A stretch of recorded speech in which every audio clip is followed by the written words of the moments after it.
রোববার দিনভর উত্তপ্ত পরিস্থিতির পর শেষ হয়েছে মনোনয়ন ফর্ম সংগ্রহ। আজ সোমবার থেকে জমা দেওয়া শুরু হয়েছে, তবে প্রথম দিনে কোনো প্রার্থী মনোনয়ন ফর্ম জমা দেননি।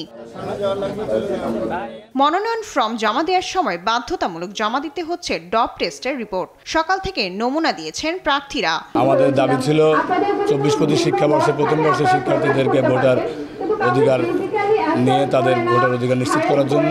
প্রথম বর্ষের শিক্ষার্থীদের ভোটাধিকারের দাবি ও রোববার রাকসু কোষাধ্যক্ষ কার্যালয়ের সামনে নারী কর্মীদের লাঞ্ছিত করার প্রতিবাদে প্রশাসন ভবনের সামনে অবস্থান নিয়ে বিক্ষোভ করেছে ছাত্রদল। আমাদের বিশ্ববিদ্যালয়ের উপাচার্য সালেহ হাসান নকিব এবং তার দুই উপাচার্য সহকারে রাজশাহী বিশ্ববিদ্যালয় প্রশাসনে যারা রয়েছে, তারা আগে অতীতে আমতলাতে চায়ের টাকার বিল দেওয়ার ভয়ে তারা পালিয়ে বেড়াতো।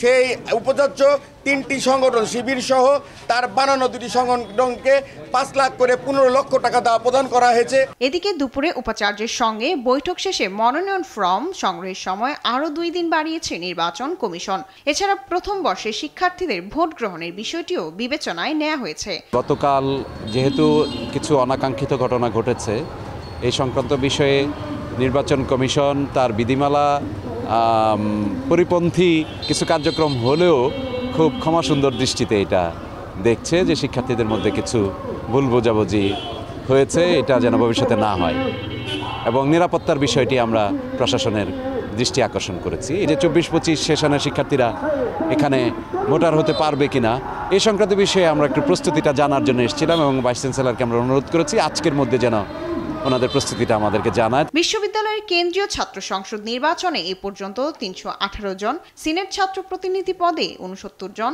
মনোনয়ন তুলেছেন। এর মধ্যে ভিপি পদে 18 জন, জিএস পদে 7 জন, এজিএস পদে 8 জন। শায়লা খান, নিউজ ডেস্ক, দেশ টিভি।